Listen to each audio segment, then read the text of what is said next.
Continuamos reflexionando acerca del don sacerdotal en estas pequeñas catequesis que nos hablan los escritos de la Iglesia acerca de este grandísimo don y que a veces no sabemos valorar o que inclusive somos ingratos porque ni siquiera hemos orado por nuestro sacerdote que nos bautizó o aquel que nos casó. Exigimos al sacerdote que celebre nuestra misa cuando queremos. Exigimos que nos case a nuestros hijos cuando queremos. Exigimos que nos dé el sacramento cuando nosotros queremos. Y a veces somos ingratos porque ni siquiera elevamos una oración. Por eso es la finalidad, reflexionar acerca de este don sacerdotal.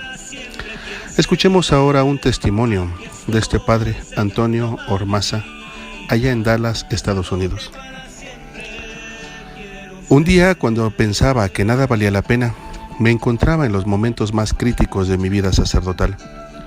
Me dirigí a la capilla de la residencia y ahí llorando le dije al Señor: dame una señal que me indique que han valido la pena los 11 años de mi ministerio sacerdotal, que han servido por lo menos para salvar un alma, porque eran días oscuros de soledad y angustia.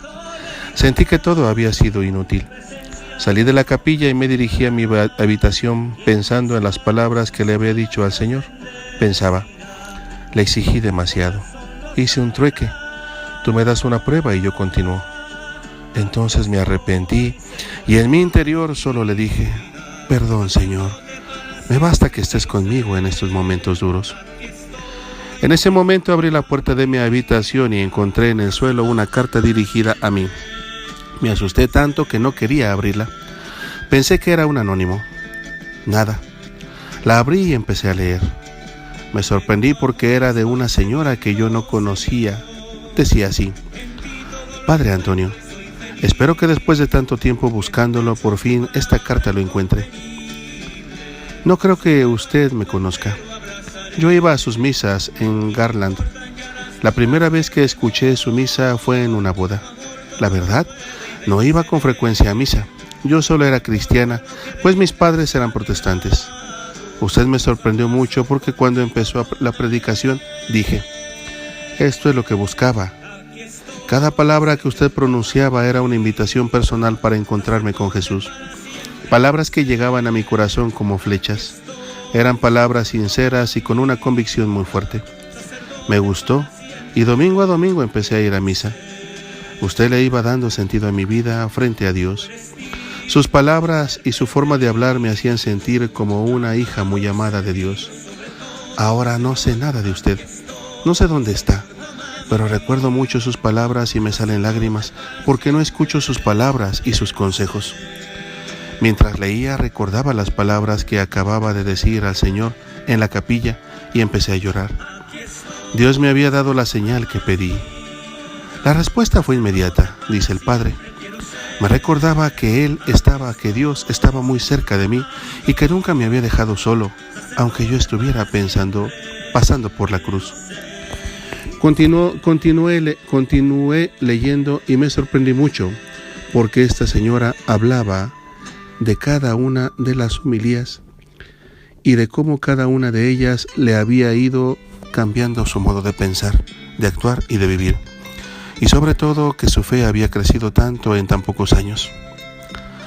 Yo ya no quería tener más hijos, dice la señora, pero usted me habló de la importancia de abrirse a la vida y a la voluntad de Dios.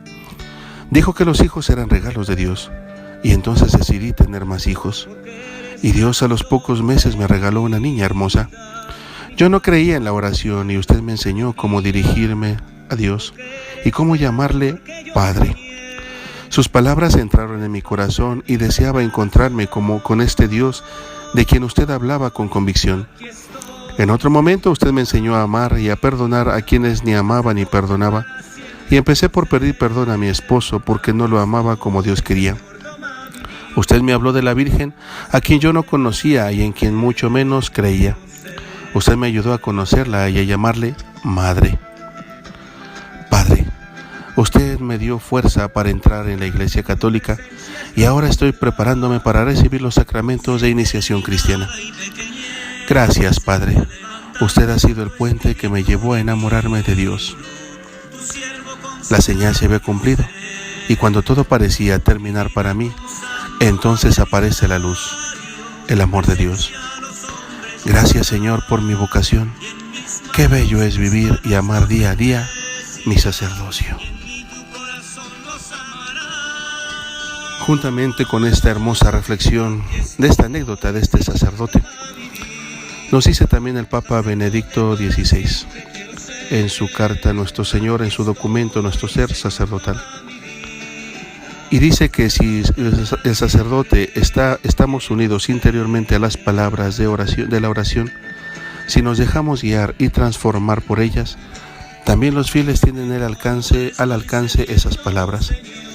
Y entonces todos nos hacemos realmente un cuerpo y una sola alma con Cristo. Estar inmersos en la verdad y así en la santidad de Dios también significa para nosotros aceptar el carácter exigente de la verdad, contraponerse tanto en las cosas grandes como en las pequeñas, a la mentira que hay en el mundo en tantas formas diferentes, aceptar la fatiga de la verdad. Estar inmersos en Él significa ahondar en su bondad, en el amor verdadero. Si nos hacemos uno con Cristo, aprendemos a reconocerlo precisamente en los que sufren, en los pobres y en los pequeños de este mundo. Entonces nos convertimos en personas que sirven, que reconocen a sus hermanos y hermanas y en ellos se encuentran a Él mismo. Conságralos en la verdad. Esa es la primera parte de aquel dicho de Jesús. Pero luego añade, y por ellos me consagro yo, para que también se consagren ellos en la verdad. Es decir, verdaderamente. Pienso que esta segunda parte tiene un propio significado específico. Dices Benedicto, en las religiones del mundo hay múltiples modos rituales de santificación, de consagración de una persona humana, pero todos estos ritos pueden quedarse en simples formalidades. Cristo pide para los discípulos la verdadera santificación que transforma su ser, a ellos mismos, que no se quede en una forma ritual, sino que sea un verdadero convertirse en propiedad del mismo Dios. También podríamos decir, Cristo ha pedido para nosotros el sacramento que nos toca en la profundidad de nuestro ser, pero también ha rogado para que esta transformación en nosotros día a día se haga vida, para que en lo ordinario, en lo concreto de cada día, estemos verdaderamente inundados de la luz de Dios. El sacerdocio es un don muy hermoso que Dios nos ha dejado y que a veces no sabemos valorar, ni como fieles y a veces también como sacerdotes. Decía el santo cura de Ars que puede faltar un médico, puede faltar un doctor, puede faltar un maestro, puede faltar otra profesión, pero no puede faltar un sacerdote. Si el sacerdote está en el pueblo, si el sacerdote vive su sacerdocio con el pueblo, entonces es mismo Cristo quien está enseñando al pueblo, quien está santificando al pueblo, quien está, aparte de enseñar, santificar, también lo está guiando. Le está indicando el camino que tiene que ir, que guiarse.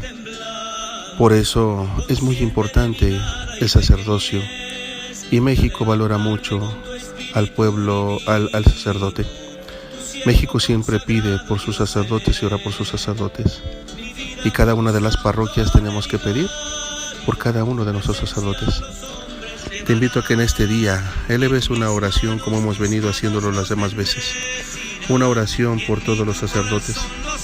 Una oración por aquel sacerdote que es tu párroco, tu vicario.